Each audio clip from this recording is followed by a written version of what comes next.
نحمده ونصلي على رسوله الكريم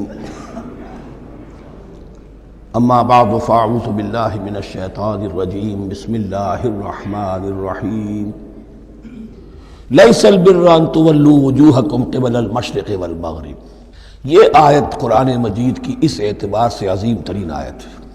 نیکی کی حقیقت کیا ہے، اس کی جڑ کیا ہے، بنیاد کیا ہے، اس کی روح کیا ہے، اس کے مظاہر کیا ہیں۔ مظاہر میں اولین شے کون سی ہے، ثانین کون سی ہے، ثالثاً کون سی ہے، اور اس پر ایک پورا علم الاخلاق جو قرآن کا ایک مکمل کتاب تصنیف کی جا سکتی ہے۔ ایتھکس، قرآنک ایتھکس کے لیے یہ آیت ایک یوں سمجھیے کہ جڑ اور بنیاد ہے۔ لیکن یہ سمجھ لیں کہ یہ آیت یہاں آئی کیوں ہے۔ پس منظر میں وہی تحویل قبلہ ابھی ہے۔ تحویل قبلہ کے 4 رکوع 15، 16، 17، 18 یہ تو سالڈ ہے۔ اس سے پہلے 14ویں رکوع میں آیت تھی للہ المشرق والمغرب فأینما تولوا فثم وجہ اللہ۔ ادھر بھی پھر اتنی آیتیں چھوڑ کر پھر یہی لیس البر ان تولوا وجوہکم قبل المشرق والمغرب۔ نیکی یہی نہیں ہے کہ تم اپنے چہرے مشرق اور مغرب کی طرف پھیر دو۔ یہ نہیں کہا یہ نیکی نہیں ہے، نیکی یہی نہیں ہے، یہ بھی نیکی ہے۔ جو ظاہر ہوگا نیکی کا وہ بھی نیکی ہے، لیکن اصل سے اس کا باطن ہے۔ باطن صحیح ہے، نیک ہے تو حقیقت میں نیکی نیک ہے، ورنہ نہیں۔ وَلَٰكِنَّ الْبِرَّ، بلکہ نیکی تو اس کی ہے۔ اب یہاں سے شروع ہوا جو نیکی کی جڑ ہے، بنیاد ہے۔ من آمن باللہ والیوم الآخر والملائکۃ والکتاب والنبیین، سب سے پہلے ایمان، تاکہ تصحیح نیت ہو جائے۔ یہ جو ایمان لائے اللہ پر، یعنی جو نیکی کر رہا ہے صرف اللہ سے اجر کا طالب ہے، والیوم الآخر، اور قیامت کے دن پر کہ اس کا کوئی اجر دنیا میں نہیں، صرف آخرت میں مطلوب ہے۔ ورنہ آدمی سوداگری کرے، دکانداری کرے، کپڑا بیچے، کچھ اور بیچے، دین تو نہ بیچے۔ دین کا کام کر رہا ہے تو اس کے لیے سوائے اخروی نجات کے اور سوائے اللہ کی رضا کے کوئی اور شے مقصود نہ ہو۔ والملائکۃ والکتاب والنبیین، اور ایمان لایا فرشتوں پر اور کتابوں پر اور انبیاء پر۔ یہ تینوں مل کر ایک یونٹ بنتے ہیں۔ فرشتہ لایا دین، کتاب بن گئی، اور انبیاء پر آئی وہ کتاب۔ ایمان بالرسالت کا تعلق نیکی کے ساتھ یہ ہے کہ نیکی کا ایک مجسمہ تمہارے سامنے رہے، آئیڈیل، اسوہ۔ ایسا نہ ہو کہ اونچ نیچ ہو جائے۔ نیکیوں میں بھی ایسا ہوتا ہے، کچھ جذبات میں ایک طرف کو نکل گیا، کچھ جذبات میں ایک طرف کو نکل گیا۔ اس گمراہی سے بچنے کی ایک شکل ہے کہ ایک مجسمہ مکمل، ایک اسوہ کاملہ سامنے ہو جس میں معتدل ہو تمام چیزیں، اور وہ ہمارے لیے اسوہ کاملہ محمد الرسول اللہ کی شخصیت ہے۔ نیکی کے ظاہر کے لیے ہم انہیں معیار سمجھیں گے، جو شے جتنی ان کی سیرت میں ہے اس سے زیادہ نہ ہو، اس سے کم نہ ہو۔ کوشش یہ ہو، آئیڈیل یہ ہو کہ بالکل انسان حضور صلی اللہ علیہ وسلم کے اسوہ کاملہ کی پیروی کرے۔ وَلَٰكِنَّ الْبِرَّ مَنْ آمَنَ بِاللَّهِ وَالْيَوْمِ الْآخِرِ وَالْمَلَائِكَةِ وَالْكِتَابِ وَالنَّبِيِّينَ وَآتَى الْمَالَ عَلَىٰ حُبِّهِ ذَوِي الْقُرْبَىٰ وَالْيَتَامَىٰ وَالْمَسَاكِينَ وَابْنَ السَّبِيلِ، اور دیا اس نے مال یا دے وہ مال اس کی محبت کے علی الرغم، علی حبہ اللہ کی طرف نہیں ہے، علی حب المال، علی الرغم مال محبوب ہے پھر بھی وہ خرچ کر رہا ہے، ذوی القربہ قرابت داروں پر، والیتامى یتیموں پر، والمساکین محتاجوں پر، وابن السبیل مسافر پر، والسائلین اور مانگنے والوں پر، وفی الرقاب اور لوگوں کی گردنیں چھڑانے میں۔ گویا کہ نیکی کے مظہر میں اولین مظہر یہ ہے انسانی ہمدردی۔ اگر یہ نہیں ہے تو نیکی نہیں ہے۔ عبادات کے انبار لگے ہوں اور دل میں شقاوت ہو، انسان کو حاجت میں دیکھ کر دل نہ پسیجے، کسی کو تکلیف میں دیکھ کر تجوری کی طرف ہاتھ نہ بڑھے حالانکہ تجوری میں مال موجود ہو، تو وہ دین کی روح سے بالکل خالی ہے۔ یا آپ سورہ آل عمران میں پڑھیں گے لن تنالوا البر حتى تنفقوا مما تحبون، تم نیکی کے مقام کو پہنچ ہی نہیں سکتے جب تک کہ خرچ نہ کرو اس میں سے جو تمہیں پسند ہے۔ جس سے طبیعت گھبرا گئی، اکتا گئی، کپڑے میں جو بوسیدہ ہو گئے وہ دے دیے، حاتم طائی کی قبر کو لات مار دی، وہ نہیں، جو شے پسند ہے اگر اس میں سے نہیں دیتے تو نیکی کو پہنچ بھی نہیں سکتے، تمہیں ہوا بھی نہیں لگے گی۔ وَأَقَامَ الصَّلَاةَ وَآتَى الزَّكَاةَ، دیکھیے نماز اور زکوٰۃ اب آ رہے ہیں۔ یہ ہے حکمت دین کہ ایک ہے روح دین، وہ ہے ایمان، اور جو اس کے مظاہر ہے، مظہر اول انسانی ہمدردی، نمبر دوم ہے پھر نماز اور زکوٰۃ، اور یہاں زکوٰۃ کو علیحدہ ذکر کیا ہے، اور اس آیت کا حضور نے حوالہ دیا ان فی المال لحق سوى الزکاۃ۔ دیکھو کچھ لوگوں نے سمجھا بس ہم نے زکوٰۃ نکال دی تو حق ادا ہو گیا پورا، بڑی بے وقوفی ہے۔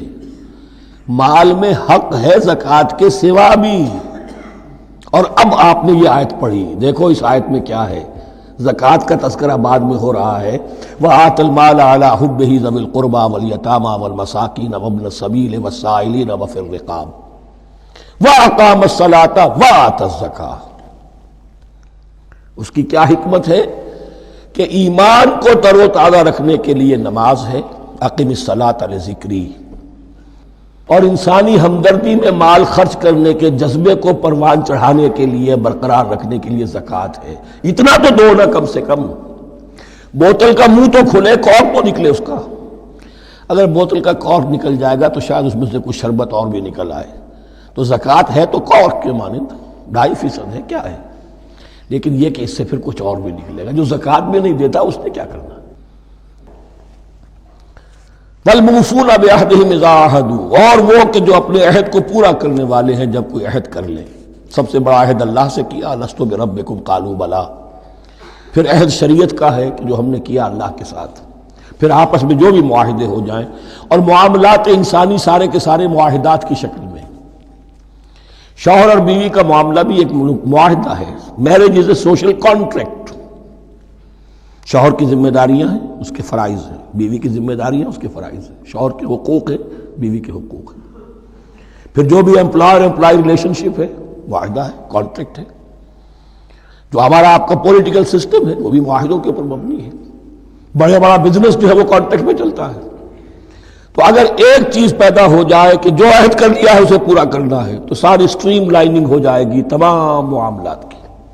وَالْمُوفُونَ بِعَهْدِهِمْ إِذَا عَاهَدُوا وَالصَّابِرِينَ فِي الْبَأْسَاءِ وَالضَّرَّاءِ وَحِينَ الْبَأْسِ، اور خاص طور پر صبر کرنے والے فقر و فاقہ میں، جنگ کی حالت میں اور تکلیف میں۔ یعنی ایک نیکی ہے بدھ مت کے بھکشوؤں کی نیکی، ایک نیکی یہ ہے، یہ نیکی باطل کو چیلنج کرتی ہے، یہ نیکی خانقاہوں تک محدود نہیں ہوتی، یہ نیکی صرف انفرادی سطح تک محدود نہیں رہتی۔ جو نیکی اللہ چاہتا ہے وہ یہ ہے کہ اب باطل کا سر کچلنے کے لیے میدان میں آؤ، اور جب باطل کا سر کچلنے کے لیے میدان میں آؤ گے تو خود بھی تکلیفیں اٹھانی پڑیں گی۔ صحابہ کرام کو بھی جانیں دینی پڑی ہیں، سینکڑوں صحابہ نے جام شہادت نوش کیا۔ تو آخری چوٹی کیا ہے؟ گویا کہ سمم بونم جس کو کہتے ہیں ایتھکس کے اندر، کہ اس نظریہ اخلاق میں سب سے اونچی منزل کون سی ہے؟ وہ سمم بونم جو ہے اسلام کا، وَالصَّابِرِينَ فِي الْبَأْسَاءِ وَالضَّرَّاءِ وَحِينَ الْبَأْسِ وَلَا تَقُولُوا لِمَنْ يُقْتَلُ فِي سَبِيلِ اللَّهِ أَمْوَاتٌ بَلْ أَحْيَاءٌ وَلَكِنْ لَا تَشْعُرُونَ۔ وہ آیت یاد کر لیجیے، اولئک الذین صدقوا، یہ ہیں لوگ جو سچے ہیں۔ دعوت و نیکوکاری کا بہت شوق ہے، یہ ہیں وہ لوگ کہ جو سچے ہیں۔ وَأُولَئِكَ هُمُ الْمُتَّقُونَ، اور یہی حقیقت میں متقی ہیں۔ تمہارے ذہنوں میں کوئی اور نقشے بیٹھے ہوئے ہیں، کوئی لباس ہے، وضاقتہ ہے، بس یہ بڑا متقی آدمی ہے۔ تقویٰ اس کا نام ہے، یعنی یہ پوری انسانی شخصیت کا ایک حیولہ ہے، ایک پوری انسانیت کا ایک فرد کا نقشہ کھینچ دیا گیا کیریکٹر کا، جس کے اندر روح ایمان اور خارج میں اس ترتیب کے ساتھ دین کی یہ تقاضے اور نیکی کے یہ مظاہر موجود ہیں۔ اللہم ربنا اجعلنا منہم، اللہم ربنا اجعلنا منہم۔ اب اس کے بعد کچھ وہی جو معاملات انسانی ہیں اس پر اب بحث، جیسا کہ میں نے کہا تھا کہ ایک لڑی ہے شریعت کی معاملات کی۔ یہ تو بڑے بڑے پھول جو تھے، آیت الآیات اور آیت البر۔ یا ایھا الذین آمنوا کتب علیکم القصاص فی القتلی، اہل ایمان تم پر لازم کر دیا گیا ہے مقتولوں کا بدلہ لینا۔ قتلہ قتیل کی جمع بھی ہے، اور مقتول سے یہ مصدر بھی ہو سکتا ہے۔ کہ تمہارے لیے یعنی اس معاملے میں سہل انگاری صحیح نہیں ہے۔ انسانی تمدن کی جڑ کٹتی ہے جب کسی معاشرے کے اندر انسان کا خون بہانا عام ہو جائے، تمدن کی جڑ کٹ جائے گی۔ تو قصاص تم پر واجب ہے۔ یا ایھا الذین آمنوا کتب علیکم القصاص فی القتلی الحر بالحر والعبد بالعبد والانثى بالانثى۔ ایک آزاد کی جگہ آزاد ہی قتل کیا جائے گا۔ آزاد میں قتل کیا ہے تو ظاہر بات ہے وہ آزاد ہی اس کی جگہ قتل ہوگا۔ یہ نہیں وہ کہے میرا غلام لے جاؤ، میرے 2 غلام لے لو، نہیں، والعبد بالعبد، اور عبد کی جگہ عبد ہی ہوگا، جس نے قتل کیا وہی قتل کیا جائے گا، والانثى بالانثى، اور اگر قتل کرنے والی عورت ہے تو وہ عورت ہی قتل ہوگی۔ اس میں چونکہ وہاں بہت سے رواج مختلف تھے، بہت سے معیار بھی مختلف تھے۔ اگر اوسی خزرجی کو قتل کر دے تو 1/3 خون بہا، 3 گنا خون بہا، اور خزرجی اوسی کو قتل کرے تو 1/3 خون بہا، یہ ان کا قانون تھا۔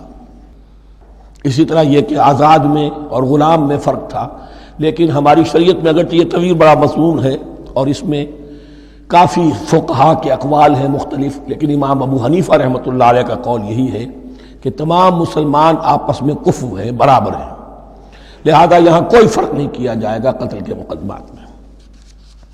فمن عفی لہ من اخیہ شیء فاتباع بالمعروف واداء الیہ باحسان، پھر جس کو معاف کر دیا جائے کوئی شے اس کے بھائی کی جانب سے، یعنی جو مقتول ہے اس کے ورثاء اگر کہتے صاحب ہم اس کی جان بخشنے کو تیار ہیں، چاہے وہ خون بہا لے لیں یا ویسے ہی معاف کر دیں، تو جو بھی کچھ خون بہا طے ہوا ہو اداء الیہ باحسان فاتباع بالمعروف، تو اس کی پیروی کی جائے معروف طریقے پر اور ادائی کی جائے خوبصورتی کے ساتھ۔ ذالک تخفیف من ربکم ورحمہ، یہ تمہارے رب کی طرف سے تخفیف ہے، آسانی کی ہے اور رحمت ہے، اور اس کی رحمت ہونا بہت واضح ہے۔ اگر یہ شکل نہ ہو تو پھر قتل در قتل کا سلسلہ جو ہے وہ جاری رہتا ہے، لیکن اگر یہ ہو گیا کہ قاتل کو لا کے سامنے کھڑا کر دیا، لو بھائی اب تمہارے ہاتھ میں اس کی جان ہے، چاہو تو یہ قتل کر دیا جائے گا، چاہو احسان کرنا چاہو بخشنا چاہو ویسے ہی بخش دو، چاہو تو خون بہا لے لو۔ اس سے کیا ہوگا کہ وہ دشمنیوں کا جو دائرہ ہے وہ پھر سمٹ جاتا ہے، بڑھتا نہیں۔ اس میں بڑی رحمت ہے اللہ کی طرف سے۔ قانون جو ہے اسلام میں قتل کا، اس میں مدعی ریاست نہیں ہوتی۔ آج کل ہمارے ہاں غلطی یہ ہے، مدعی ریاست بن جاتی ہے۔ یہ مدعی ہوتا ہے یہاں پر جو بھی مقتول کے ورثاء ہیں، اور کسی کو صدر کو کیا، صدر کے باپ کو بھی اختیار نہیں ہے کہ کسی قاتل کو معاف کر دے۔ قاتل کو معاف کرنے کا جو اختیار ہے وہ صرف مقتول کے ورثاء کو ہے، کوئی صدر نہیں کر سکتا۔ ہمارے دستور میں ہے، پوری شرح پوری شق موجود ہے۔ فمن اعتدی بعد ذلک فلہ عذاب علیم، اور جو اس کے بعد بھی حد سے تجاوز کرے گا تو اس کے لیے دردناک اور بہت بڑا عذاب ہوگا۔ وَلَكُمْ فِي الْقِصَاصِ حَيَاةٌ يَا أُولِي الْأَلْبَابِ لَعَلَّكُمْ تَتَّقُونَ، اور اے ہوش مندو قصاص میں زندگی ہے تمہارے لیے۔ ایک روحانی تصور ہے معاف کر دینا اچھا ہے، اسلام بھی کہتا ہے ان تعفوا وتصفحوا وتغفروا فإن اللہ غفور رحیم، لیکن قتل کے مقدمات میں سہل انگاری جو ہے وہ اچھی نہیں ہے، پیروی شدت کے ساتھ ہونی چاہیے تاکہ اس سے آگے قتل کا سلسلہ بند ہو۔ وَلَكُمْ فِي الْقِصَاصِ حَيَاةٌ يَا أُولِي الْأَلْبَابِ لَعَلَّكُمْ تَتَّقُونَ، تاکہ تم بچ سکو۔ اب کوتبہ علیکم دوبارہ آ گیا۔ یہ کوتبہ کے لفظ کو سمجھ لیجئے، جہاں بھی کوئی شے فرض کی جائے گی، لازم کی جائے گی، وہ کوتبہ ہے۔ اسی لیے شریعت کے لیے قرآن مجید میں جو لفظ ہے الکتاب، الکتاب اس معنی میں کہ اس میں شریعت خداوندی پوری کی پوری موجود ہے۔ کوتبہ علیکم، کوتبہ علیکم اذا حضر احدکم الموت ان ترک خیرا الوصیۃ للوالدین والاقربین بالمعروف، تم پر واجب کر دیا گیا، فرض کر دیا گیا، جب تم میں سے کسی کی موت کا وقت آ جائے، اگر وہ کوئی خیر مال چھوڑ رہا ہو، دولت چھوڑ رہا ہو، تو اس کے لیے فرض کر دیا گیا وصیت کرنا اپنے والدین کے حق میں اور رشتہ داروں کے حق میں انصاف کے ساتھ۔ ابھی چونکہ قانون وراثت نازل نہیں ہوا تھا، یہ ابتدائی قدم اٹھایا گیا۔ وہاں ہوتا یہ تھا جو آج بھی ہندوؤں میں ہوتا ہے، جو مر گیا اس کی ساری جائیداد کا مالک جو ہے بڑا بیٹا ہو، چھوٹے بیٹے بھی نہیں، نہ بیٹیاں نہ بیوی، کچھ نہیں، تو سارا کا سارا مال جو ہڑپ کر جاتے تھے، کسی کو کچھ نہیں۔ یہاں یہ کہ اب پہلا ابتدائی حکم دیا گیا، لیکن یہ آیت منسوخ ہو جائے گی سورہ نساء میں جب پورا قانون وراثت آ گیا، تو اب یہ آیت منسوخ شمار ہوتی ہے۔ ناسخ وہ قانون وراثت ہے جو سورہ نساء کے دوسرے رکوع میں آئے گا۔ البتہ اس کے ایک حصے کو حضور نے باقی رکھا ہے، وہ گویا کہ سنت نے اس کے ایک جز کو برقرار رکھا ہے، اور وہ جز یہ ہے کہ مرنے والا 1/3 اپنے مال کے لیے وصیت کر سکتا ہے کسی کے لیے، 1/3 سے زیادہ نہیں، اور وارث کے لیے وصیت نہیں ہوگی، جس کی وراثت میں حق مقرر ہو چکا ہے اس کے لیے وصیت نہیں ہوگی، وہ غیر وارث کے لیے وصیت ہوگی، کسی دینی ادارے کو دینا چاہے، کسی اور کو دینا چاہے، یتیم کو، بیوہ کو، یتیم خانے کو، ٹھیک ہے، 1/3، 2/3 میں قانون وراثت کی تنفیذ ہوگی لازماً۔ تو اس آیت کا صرف اتنا حصہ باقی رکھا ہے حضور نے صلی اللہ علیہ وسلم۔ حقاً علی المتقین، یہ اللہ کا تقوی رکھنے والوں پر حق ہے، واجب ہے کہ وہ وصیت کریں کہ ہمارے والدین کو یہ مل جائے، فلاں رشتہ دار کو یہ مل جائے، باقی جو ہے جو بھی ورثاء ہیں لے جائیں۔ فمن بدلہ بعد ما سمعہ، تو جس نے بدل دیا اس وصیت کو اس کے بعد کہ اسے سنا تھا، فإنما اسمہ علی الذین یبدلونہ، تو اس کا بوجھ، اس کا گناہ انہی پر آئے گا جو تبدیل کرتے ہیں۔ جو وصیت کرنے والا تھا وہ بری ہے، اس نے صحیح وصیت کی تھی، جس نے بعد میں اس وصیت میں تحریف کی، تبدیلی کی، اس کا وبال، اس کا بوجھ انہی پر آئے گا۔